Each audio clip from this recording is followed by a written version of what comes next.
like, don't answer things that are coming later in the moment. All right, since I'm live right now. We're now live. All right, we're joined live this hour by Street Dialectics. It's really, really exciting. Really promising new artist. Or he's been around for a minute, but like, he's kind of making that breakout moment right now. So really, really excited to have him here today. Street Dialectics, tell us, how did you get started? In music, making hip hop. Well, I'm 30 years old right now, and I pretty much owe my music start to my uncle, who he kind of took me under his wing because I'm the oldest of four, and so I started off like at the age of 11, 13. And since I'm a millennial and shit, I kind of was on that whole 8 Mile vibe at intermediate school and stuff. And I wrote eighth grade. I wrote a drug rap. It was like a anti-drug rap, and I wrote it to the. I got five on it. I wrote it to that beat, and I got a good I got good reaction from a lot of students. So throughout high school, it pushed me to do it even more. And then I met a lot of my close friends. I met one of my best friends, Abraham Medina, who goes by Elohim. I met him. I freestyle battled him in my high school. I met my other homeboy Retro. Shout outs to Retro. And so throughout high school, the experience of like being, actually transformed into an extrovert, through music, and connecting with others, kind of was contagious. And that continued on in college. But in college, I went to Santa Ana College, and my writing skills kind of got better. I gave the graduation speech for my high school. I got a scholarship, and so by the time I was in college in Santa Ana College, um, my politics played a big part into what I was writing and what I was spitting. And that's when I met the whole crew, the whole Champ Cadem crew. If the people aren't familiar with Champ Cadem, we were a collectivo of about like five of us, I guess. It was Pavis, it was Ghost Dance, uh, it was Abraham, Elohim, it was Retro, it was myself, and then we kind of collaborated with a lot of different artists, man, from Raj United to Sacred Blasphemy from Anaheim, and that was around 2012, when the world was supposed to end, but instead we had riots in Anaheim. There was so much engagement with the public going on, and so hip hop became a voicing of political, op-eds. Like every song we came out with, would be on something different that no one was saying, no one was talking about. And so performing live, kind of exposed me to another aspect of the music. But unfortunately, when 20, I think it was about 2013, not unfortunately, but fortunately, I became a father, and unfortunately, I decided to sacrifice a lot of my music, to take up parenting and to take up responsibilities of parenting. And also, I was diagnosed bipolar type 2. So I got really paranoid, man, when it came to a lot of the stuff that we were doing. I was like, man, I don't know, we should be saying some shit, or like where we headed with this. We even because we had a song with the dedicated to a lot of the people in Chiran, man, what was going on in Chiran and Un Pueblo Mexico that was going up against the powers that be, the narcos and the corrupt police. And so being involved kind of became a secondary, and my health became a priority, because not that I took it as a priority, but it got in the way of a lot of things. I started losing a lot of friends. I started losing myself to my illness, and um, I never really learned what hypomania was, or what the fluctuations between the moods and the cycles, and even like what my medicine was supposed to do, what medicines to try. So or who to believe, if medicine was even the answer. But to this day, um, I decided to kind of look within myself. And so, just to wrap up the first question, the music kind of evolved into a solo act when I started going by street dialectics, which is like the Hegelian dialectic, but I put street in front of it to kind of um, emphasize the fact that the kayas have their own dialectics, their own spectrum of perspectives. And so when I started doing my music by myself, I put out in 2018. I put out my debut album with the Sepulveda era, which is like a political album produced by DJ Rock. And then my second project after that was a small EP called Hypernormalization that was dedicated to the documentary by Adam Curtis, who's also the document. He did a documentary called The Century of the Self. So the Hypernormalization was like an occult lyrical EP, kind of like a concept album. And then I put out Barisma Roses, which was I think it was last year, which was basically a collective of mastered work. My first batch of really good sounding music. And I'm not saying that the other ones were good sounding, but this shit I paid for, like out of pocket. Like it's sometimes making music you gotta make you kind of dedicate a lot of time, effort, and financial gain to that. And then recently, I did two projects. One was called Mental Barrios last year, and that's a big one because last February I had a overdose. I was 2 hours away from dying, and when I woke up from that, it was basically the worst roller coaster ride of my life, man. The whole year, it was hard. It had I think I had two more overdoses. I had my my fiance who I'm sorry. Anyways, things happen, and I documented it all on Mental Barrios, which is kind of like an autobiography conceptual album. And then this year I came out with Jalis Corona, which is basically, I know you have you allowed me to share your poem La Reina Yeah. at the end of that project. So the next project that I've been working on is a whole completely different take because I'm pushing out of that street dialectics solo act, and I've gotten together. I reunited with some of my friends. They're known as Pulled Through Corruption, PTC, and they're from Texas and Sacramento. And we have a project already in the making, and so we're excited about that. Yeah. So can you tell us a little bit about there's a lot to dig into there, but can you tell us, because we're trying to get some like oral history here, trying to get some background information on things that maybe necessarily people don't necessarily talk about. So I'm really interested in this question of what happened in 2012 in Anaheim. Can you talk a little bit about the kind of like the mini uprising of Sure, sure, 2012? sure. There was a during that time there was a mental health uh, uh, I'm not sure if it's a patient, but he was I think he was on the streets. An individual, his name was Kelly Thomas, and they pulled him over. The police pulled him over, and they started beating and bashing on his face, and he was screaming for his mother, like on the video. They caught it on video, and he was like, "Mom, mom," and like they brutally murdered this guy. And so after that, I guess there was a whole batch load of police brutality victims, flourishing up throughout the nationwide. And here in Anaheim, there was two in particular before the riots that kind of flared up things. And one was Trip, also known as Martin.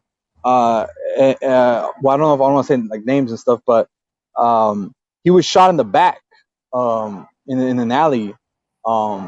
It was disgusting what they did to him. And shortly after that, there was a son of Manuel who was shot in the I don't know if it was his lawn, but it was like in this area where you could just see the officer. He was dying, and I think he was handcuffed, and you could just see in the video officer just not doing shit as he laid there dying. And after he died, people came out to protest his death.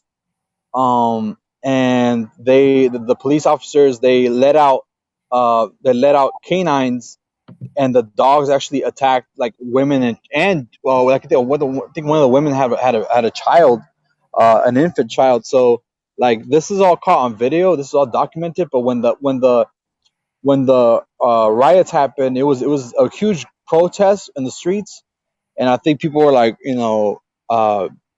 things got to the point where like there was like people smashing through Starbucks windows, which is like, fuck the property that was damaged, man, because the lives that have been damaged as a result of police brutality, really got full on scope. And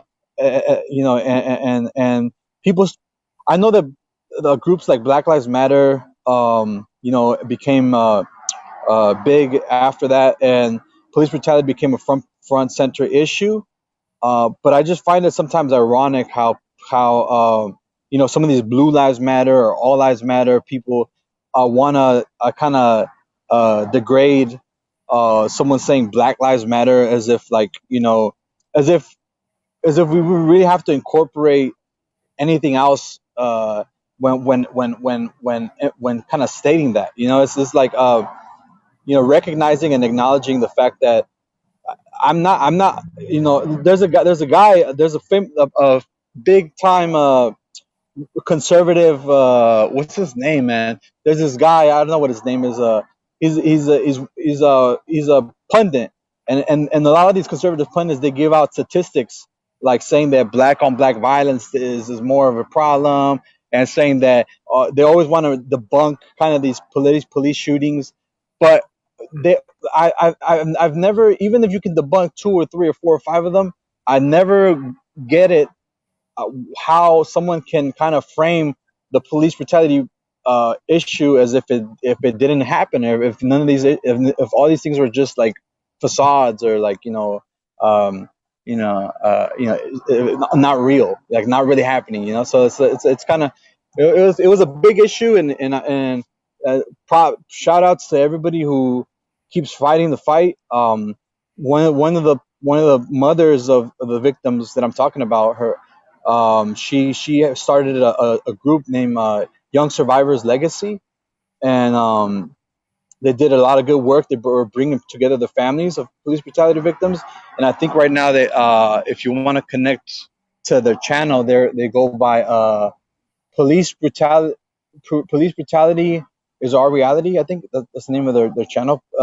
And I, you know what, I'll shout it out on my on after this. But the work that people do, it's like it's immense, because it's these issues, these social justice issues, they're not just issues, there's people's lives involved. And so I can't really put 2 cents into it, like, because I haven't been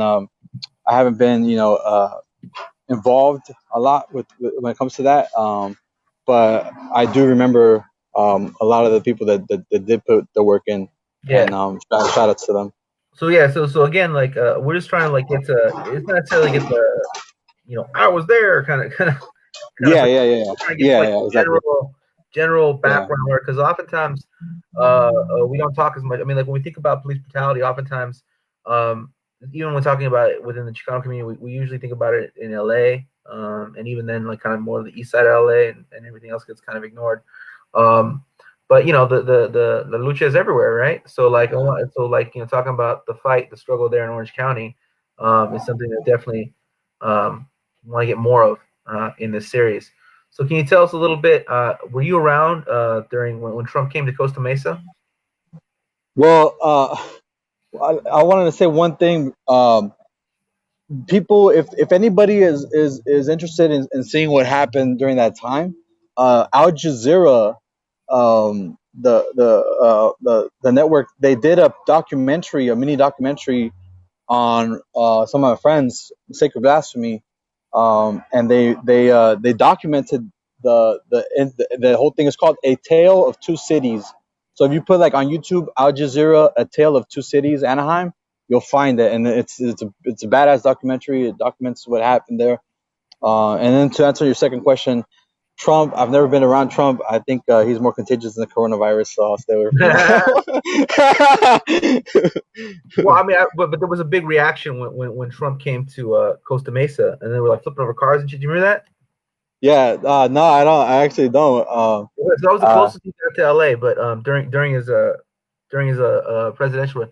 But that was the same time when they were shutting down like highways in Arizona, and they were like, and he had to get out and walk, and then like there was and in San Jose they beat the shit out of people. Do you remember that? well, I've pretty much, like with it's a constant thing. If you look at the news, like the you know Oh, what I'm saying, like okay, so okay, so maybe you were turning out the news at that time. All yeah, right, all I right. mean, what hasn't that fool done, man? Like he's tweeting every day to keep up with what he's done. I mean, like I remember the whole Arpaio thing. I remember the Dreamers. Matter of fact, one of the members from Champ Kerem, Elohim, actually went to D.C. and spit his poem. I still have a dream Oh, to yeah. Obama, and I have a song called "Illegal People." I shot it to you, and then you showed it to Greg Palast, one of my favorite fucking authors, badass Yeah, author. yeah. Arden Man House, the best money, democracy money can buy.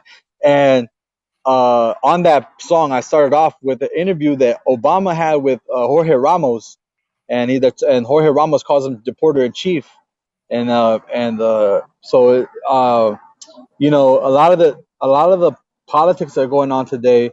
I've tried to simplify it, my perspective on it, because the micro and the macro are two different, concepts to kind of take in, if you want to like kind of put it in perspective. And with me, in all my projects, I've kind of tried to do that. I've done that in the lyrical sense, where like, for instance, in the Jalisco Corona album that I dropped, I have a little excerpt called Corona Heist of 2020, and in there, you know, I've gotten like a couple of reactions from it, because somebody tried to flag it as violence, and I was like, what the, like, it's crazy because I started off with an economic analysis, but basically all I said was that the coronavirus was used as a catalyst, right, by senators and these CEOs who resigned, uh, who were involved in the insider trading because they dumped all their stocks after they resigned, and so they're profiting actually from a pandemic, and then which was also the reason why they knew in advance that something would happen, was because not only because it was, reported, or maybe underreported, but also because the economy in the state that it was in, at a 22 trillion dollar deficit, when it's more than the GDP, um, it's a market correction. So when there's inflation, the market corrects itself. So like, it basically, these dudes, I think it was reported that 6 senators dumped their stocks. I think, and it was also underreported that thousands of CEOs actually resigned in November. And then I threw in there, just for like the listeners, I threw in there this guy, I think he's a nurse or a doctor. He was talking about the patents, um, of the actual virus and the vaccines. And so a lot of the people, they took just that little part. When I'm talking, the guy's talking about the patents, and they wanted to do some like ancient aliens conspiracy shit to it, you know? And I'm like, well, what about, like, what I'm talking about is the fact that every fucking 4 years we're told that the other side is lying, right? That we're told that Trump administration was colluding with Russia, and it's fucking scandalous as fuck, And then we're told that during Obama's administration, that the whole there's so much, like there's the HSBC, there's the Yemen war, there's the mass, every administration has their scandals and their corruption, and it's always changing and evolving. So I don't understand how skepticism, you know when they pander to the skepticism to get the votes, right, then they change their mind, because when we start being skeptical of power, or governments, that, oh, maybe they don't have our best interests first, then they kind of paint the people that are, cynical as conspiracy theorists, and like, and so every time I've done my political, views on my music, um on the points that I've hit, I do deal with that. I do deal with Yeah. like battling people calling me a conspiracy theorist and like crazy and shit like that. Well, It's funny though, you know. I think because people are really panicked right now, right? So you have all these people Yeah, yeah, who are normally very critical of we'll just call it large corporate media, right? yeah. Uh, at this point in time, because they are panicked, if you don't sound every time you speak like a CNN headline, um, they will accuse you of being like a basement dweller, some type of conspiracy. Like you're talking about reptilian people. I'm saying that they'll Yeah, lump David Icke and shit, right. Adams Jones and shit. Yeah, they'll Yeah, lump yeah, you with Alex Jones if you don't say the exact kind of thing. When in reality, it's kind of interesting because it's kind of an unfolding situation. Uh, yeah. it's kind of a scientific unknown. There's a lot of people that don't know, and that's just a fact, right? So it's a fact that it's kind of an unknown. So if you say, well, things are kind of unknown, then that will be like, oh my god, when Trump, whatever. So Like my comfort zone. I'm out of my comfort zone and shit. Yeah, right, but I mean, these are people who are normally very, very critical of like the New York Times, the Wall Street Journal, CNN, et cetera, et cetera, et cetera, right? Normally very critical of these giant, multi-million, multi-billion-dollar corporations. But in this point in time, because of panic, they're very much like demand that everything be lock, stock, and whatever. Because if you say something I don't 100% agree with, you're endangering my health, and like you want my grandmother to die, and et cetera. So I think there's a lot of people really need to like know what they're saying and know what they're hearing. You know what I mean? And it doesn't seem to be happening right now. yeah. Well, they always told me growing up, uh, don't believe everything you read. Don't believe everything you read. But I never took that to mean not to read. I took that to mean read all you can, just read it fucking carefully. You know what I'm Yeah, saying? yeah. Like, so like it's But crazy and it's like ironic, you know. I've seen people share headlines when they want to get a point, share articles when they want to get a point across, and they're really agreeing with the headline. But then when you read the article Yeah, contains all this information that goes in five different directions, right? And you're yeah, like, because again, it's kind of an unfolding situation, right? It's an unknown, it's an unfolding unknown. So like when you share that, like, well, what about this, and this? They're like, I was like, that's in the article you shared, like, like so man. it's a And wild time. you're the one that told me one time. I remember you said, people want to see something defined, and Yeah, that's very true because if even your idea is a little bit scattered, or you start ranting or going off like, uh, public speaking is based on egos, logos, and fucking what's the other? Ethos, logos, and pathos. There we go. And so you gotta have to like be this. You have to have your own style to in the it's on delivery, but it's a lot of it's based on fallacious speaking. So like if like red herring or slippery slope or a lot of these concepts that are like recycled. And so I've seen people like influential people, like for instance rappers, right? I've seen like Lupe Fiasco go on Fox News with Bill O'Reilly, and he's talking about like Bill O'Reilly trying to smash him on like why did he call Obama a terrorist, and Lupe Fiasco starts talking about like, well, he was addressing the fact the Middle East war and our foreign policy there, and he gets cut off. And so the thing is that like I think that to be tolerant and to be intolerant are two different things. That is like it has its pros and cons because like of course we're not going to tolerate hate speech, but at the same time, like if someone's trying to kind of define like teach kind of define a narrative that you're not used to, you kind of got to look at that like, damn, okay, well, what agendas behind that, or where's he getting this information from? And that kind of foretells a person in themselves, like whether or not you're going to grow and evolve by filtering a lot of this shit, or whether you're just going to shut down and like, oh, I don't want to hear it, I don't want to hear it. And the thing is, like, if you don't want to hear it, like I said, man, you're not gonna be. I mean, where's the growth and where's the learning coming in? Because like it's it's crazy. I mean, but the thing that I was gonna say was that my authors are not David Icke, Alex Jones, Bill Cooper, a lot of that shit. I give them. I've actually have a on my website www.streetdialectics.com altogether.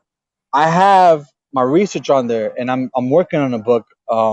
And it's kind of like a study guide thing that I've worked on for years, and I have on their list of research. And my favorite authors are people like Michael Parenti, Black Shirts and Reds, Gary Webb, Dark Alliance, which is on the Iran Contra scandal.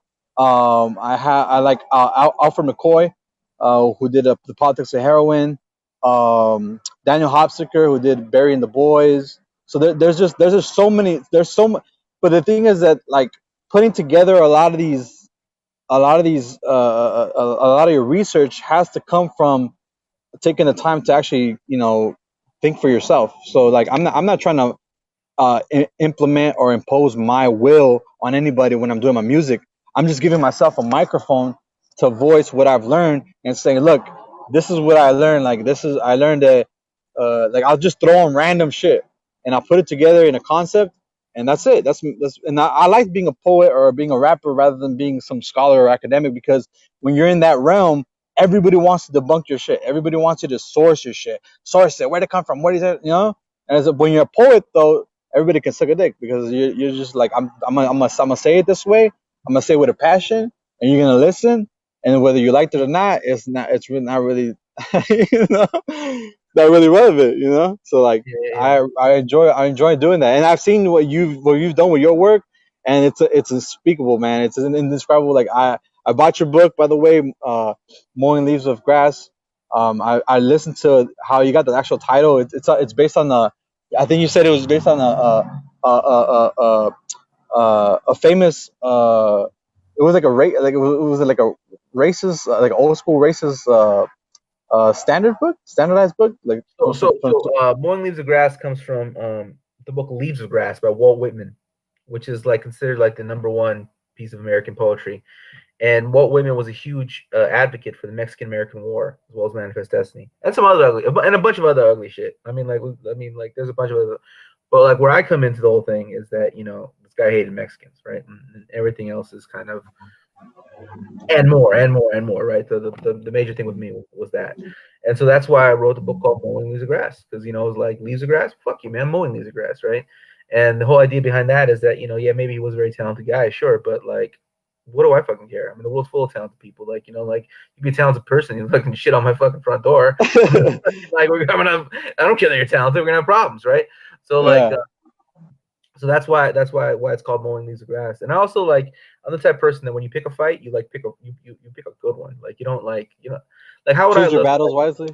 Well, not choose your battles wisely. Like choose your battles for real. Like how do I look like? How would I look like if I was just like, okay, I'm gonna write this book and I'm gonna like I'm gonna like pick a fight in the title, and I like pick the fight on some like random uh white LA poet who said something maybe a little racist, right? But Yeah, they didn't have yeah, a big reputation. How do I look like? I mean, even if I'm right, I look like a bully. You know what I mean? yeah, I'm just like slam dunking on somebody. So if like I'm gonna pick a fight, I'm gonna pick a fight with like the biggest one there is, and the biggest one there is in America is Walt Whitman. So I pick a fight for real. You know what I mean? Like so like yeah. that was why I picked Walt Whitman. You're mentioning a lot about though about kind of how the you know me and like three other people, Ernesto Ayala, Karina Acri Pais, and Maria Flores. We run something called Telejaguar. And the big thing that we're always talking about there is like the duopoly, right? How kind of the parties are they're one and the same, right? So you keep mentioning a lot of the crimes of Democrats extending to Republicans, crimes of Republicans extending to the Democrats. So can you talk a little bit about that, about how the parties are? Sure. So the reason I titled myself Street Dialectics is because um, it seems like in this country, especially in this country, one. I mean, even okay, like if you think about like and I'm not gonna get too deep into that part, but like if you think about metaphysics, right? You kind of have a spectrum, and you have like love, hate, angry, happy, evil, good, shit like that, right? So when you think about the parties, or you think about even after 1948, when the world was Soviet Union, American Empire, it's like everybody gets split and divided and conquered. You know, so like in this era that we're living in, I've it's basically you go from like gun germs and steel, right, where there's like the ancient civilizations who gathered all that shit. Then you go to colonialism, neo-colonialism, globalization, and then when the era that I call is hyper normalization, because the documentary set it out straight that we live in a time where it's no longer um, nation states or even multinational corporations that or central banks. It's a system now where individuals, I think the five, and this is according to Bill Moyers, but according to the actual established accepted, I think it's like the 26th richest people in the world own half of the world's wealth. Right, that's a fact. 26 motherfuckers own half of the world's wealth. 3.5 of the bottom people in the world live in poverty on $2.50 a day. That's poverty statistics. That's global poverty statistics. Then also another fact: 80% of the stock market, I don't know how much it is now after the coronavirus, but 80% of it was owned by the 10 richest people. The 10 richest percent. Okay. Now, if you take into consideration the fact that we went from, the Federal Reserve to digital credit, in the 80s, and then deregulation under Reagan, and then that, basically stagnant wages with massive profits of the banks and mass consolidation in the 90s led to hyper inequality. Now you're in a part where like you take into account the fact that uh uh shit, I wasn't say I lost my throat. So you take into account the fact that uh shit, I was gonna say About wealth disparity. the disparities, Yeah. uh, and so if you're living in a world of disparities, and you kind of look at it through that lens, it's not really crazy to think that these the red and the blue, or the left and the right, they're kind of bullshitting some of the narratives. And so like every 4 years we're caught on to like, well, this administration and the precedes us, they did this to us, and then they're like, yeah, so you got to vote for the other one. So like for instance, uh, in Reagan's administration, you had the Iran Contra scandal. You had uh, which is huge, by the way. You had the savings and loans crisis. Then later on, but the thing is that I kind of deal with a lot of these issues that were scattered everywhere, like the BCCI scandal, to the Enron scandal, to the HSBC scandal, and these were all like, it's like, are these just is this just like profiteering off of something and then just like milking it and then going to jail? But what I figured out was that that there was a flux. There was some sort of something going wrong, because there was towards the end, in Clinton's administration, it was a surplus, right? We had a surplus. After Bush in the war, it was negative $3 trillion deficit.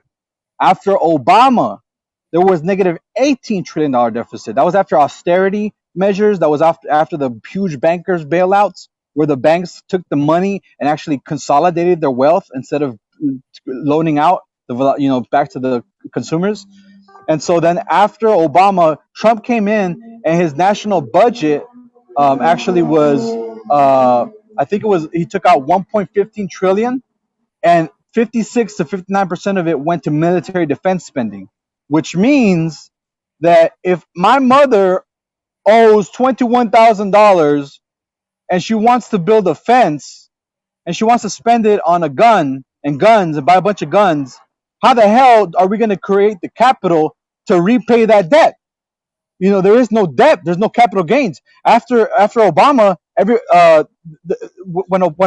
Obama, after his administration, after the recession, um, investors, according to, there's a documentary, it's called the China Hustle. Now I don't like the title because it sounds like a kung fu movie, but it's by Journeyman Pictures. The China Hustle, and it's a great ass documentary. It talked about how Chinese factories were given millions of dollars. They cooked their numbers. They were involved in fraud. The head of the Securities Exchange Commission was actually a lawyer for Alibaba, one of the largest Chinese companies, and they went into these reverse merger companies that were like dying out companies into the stock market, the American stock market, and they started selling stocks out of two houses, one in New York and one in like Orange County, and they were involved in fraud. And when these investors went over to I'm going to wrap this up. When the investors went over to China to look at what they're investing in, uh, they taped them and they undercover and they found out, oh shit, that there was nobody working at that factory. There was nothing going on there, and so they started short selling and betting against the companies. And I think at the end of the movie it says that since then it was $14 billion in losses. So my point is that when we owe the Chinese a quarter of our debt, okay, and when we were involved in the Chinese tariff war, okay, and then our deficit was 21 to 21 trillion, where the debt ceiling was continuously postponed, and there's no and the only thing, the only capital wasn't oil, wasn't these commodities. It was basically consumer spending that creates our capital. Consumer spending is 68 to 78% of economic growth in this country, and the average consumer was 174,000 in debt. All those factors were gonna boil over and shut down the economy.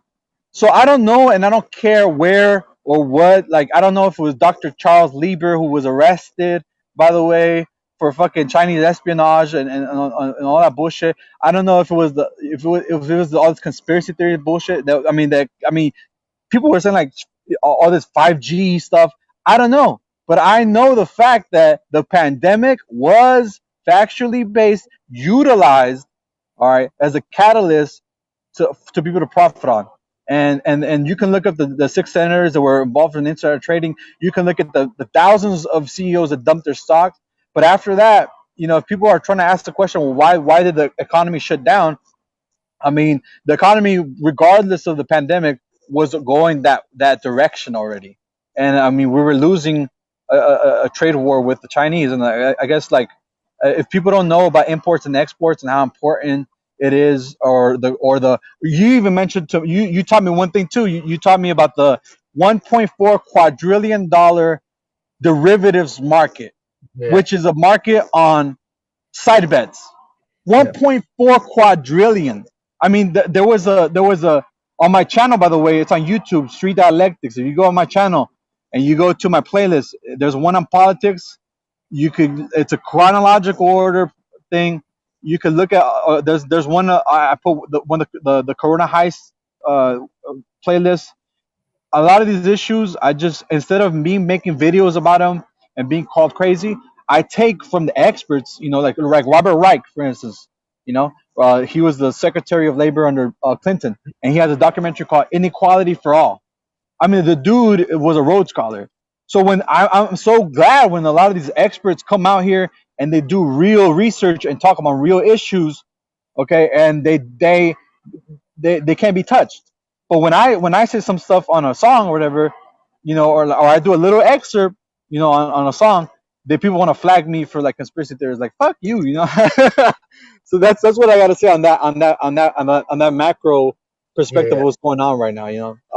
Yeah. Yes, Well, I've been you know, interested to hear more about later time, not right now though, but like about the Alibaba and Jack Ma and all those kind of yeah. like the new wave of Chinese billionaires, um, who are like how are you going to be a billionaire in the middle of People's Republic? Like what are kind of some of the things going on there?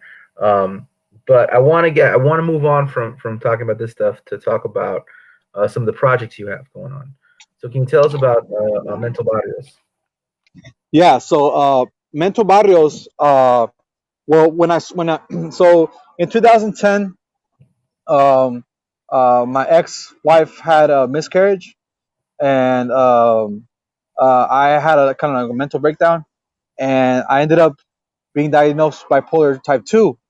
And I guess it's weird because like a lot of people will come up to me and be like, "Oh, that's just a word. It's a title. Like there's no really meaning behind that." And so there was a lot of stigmas where like people would say it was you could use your mind over body, or like, or they would say like, oh, it's you're you're making it up, it's all childhood trauma, or like it's daddy issues and stuff like that. So like it's weird because I would fall into this cycle of mania, experiencing mania, and it went from like a day like a weekly basis to a daily basis, and it was horrible. And I hurt myself because I mean I hurt others, but I started hurting myself when I couldn't hurt others, when I was like, when I started like, and regardless of everything that I went through last year, was kind of the it was kind of like the climax of that, because I was 2 hours away from dying. And so when I came up with this mental battles thing is because I moved in with one of my uncles, who, man, like every time I had a question, he when I was younger, he'd be like, Google it, bitch. So it's like, he's a huge influence in my life, and he started teaching me about health. And so the Mental Barrios Project is two things. It's individual health and how it correlates to institutional violence. And so we've already, even in this interview, touched spaces on what institutional violence is, right? It's like basically oppression, and it's systematically built in, whether it's gerrymandering, gentrification, whether it's fucking the military industrial complex, the prison industrial complex, red line districting, whatever it is. These are institutions, right, at every level, that trickle down oppression, and that's kind of like knowledge of self. But the thing that I didn't know is that when you look at the microcosm of the deterioration of society, it's a health issue. And so there's two major factors here. One is magnesium deficiency. I didn't even know what magnesium was. Right. I still to this know. All I know is the magnesium is essential for 300, or I think over 300 functions of the body, right? And there's different types of magnesium you can take. But whenever you ever go to the CVS store and you're looking at the Fred Flintstone pills and shit, that aisle with the gummies, like you'll see omega 3s, you'll see magnesium, you'll see iron pills, and all these things. There's a researcher, I think his name is Dr. Wallach or Dr. Welch. He pioneered nutritional research, and he found out that he coined a phrase called 90 a day, which means that the body, in order to function, needs over 90 different minerals and vitamins combined to function every day, including fat solubles. And so the thing is, the fact is that if you don't, I simplified it. If you don't eat right, right, if you're not eating right, if you're eating hot Cheetos, whatever, you're depressed, you're eating ice cream, you're not eating at all. If you're not getting those 90 a day vitamins and minerals, then you start to have an imbalance of the chemicals. But these people, these doctors and the staff, right, when they tell you, oh, you have a chemical imbalance, they don't blood test you. They don't tell you what those chemicals are. Well, I found out that melatonin, which is the chemical for sleep, okay, is blocked sometimes by cortisol, which is a chemical that released by stress. Okay, and so if you're not eating right, and it's because your sleep is becoming dysfunctional, then you will start to feel the repercussions of the lack of sleep. And so imagine dealing with that correlation between not eating right, sleeping right, and then thinking right, and then you're dealing with the stresses of life, where you're dealing with a trauma, you're dealing with your drinking habits, you're dealing with drug habits.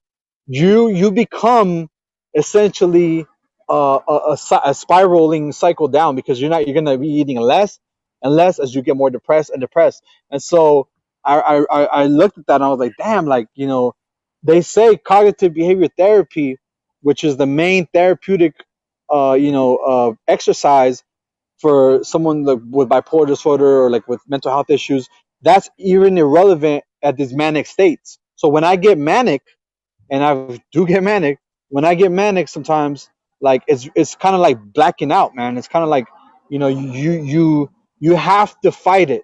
You have to always keep reiterating affirmation of love to yourself.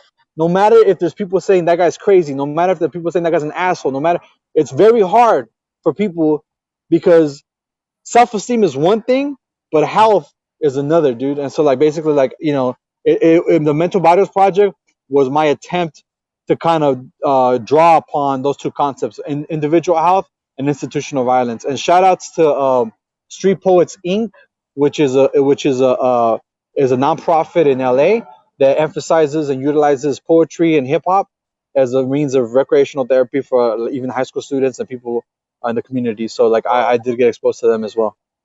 Yeah, yeah.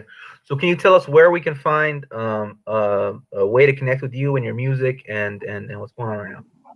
Sure. Everything that I've done, I put on a website called so it's www.streetdialectics.com. I have a YouTube channel. Even if you Google me, right, you Google Street Space Dialectics, I come out and they can find my links. But all my music is on Spotify, it's on iTunes, it's on Google Play, it's on YouTube, and I have a podcast as well that I did called Street Dialogues. That's on my Spotify channel, and also it's on my YouTube channel. So if you YouTube me Street Dialectics, you can find that as well. And I appreciate every single person that's ever supported me or helped me through tough times because it's tough times are always it's a roller coaster ride. It's a and they'll continue to be here. But my sister said it the best. They're just passing by clouds. That it's basically one day at a time, one step at a time. Each one teach one. So and my homies taught me that. So um, you know, other than that, all I can say is that much love to everybody and much love to you, Matt Deal. Man, you're the man, bro. Even for that poem, everybody I think should listen to that poem, La Reina. I mean, I have my favorites, man. The Devil, that's a fucking incredible poem. Custards, where it's basically just like listing all the Trump administration criminals and everybody saying fuck you to them. It's like the to be on this and interview was an honor, and I was very excited. I'm sorry I keep postponing it. My internet was down for a while, but yeah, man. If anybody wants to support what I'm doing, be on the lookout.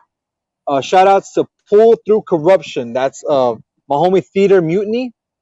You can follow him on Spotify. It's a collabo project. Him and the Outcome and these cats from Texas and Sacramento.